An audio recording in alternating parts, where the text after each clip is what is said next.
DPA news Marathi, शोध सत्य बातमीचा।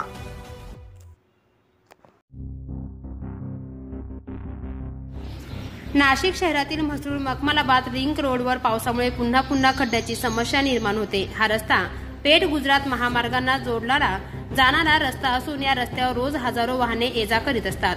मात्र या रस्त्यावर खड्ड्यामुळे अनेक प्रवाशांना आपला जीव मुठीत घेऊन प्रवास करावा लागत आहे। मागील काही दिवसांपासून या रस्त्याचे काम शासन प्रशासन तात्पुरत्या स्वरूपात करीत असून डांबरीकरण रस्त्यावरच चक्क मुरुम टाकून खड्डे बुजवले जातात। मात्र पाऊस आल्यावर मुरुम माती वाहून जाऊन पुन्हा खड्डे निर्माण होतात। तरी संबंधित विभागाने याचा कायमचा बंदोबस्त करावा अशी नागरिकांची मागणी आहे। DPA न्यूज साठी प्रतिनिधी विकास पाटील, पेठ रोड। ताज्या घडामोडी व अपडेट जाणून घेण्यासाठी आताच DPA न्यूज चॅनलला सबस्क्राइब करा आणि बेल आयकॉन क्लिक करायला विसरू नका।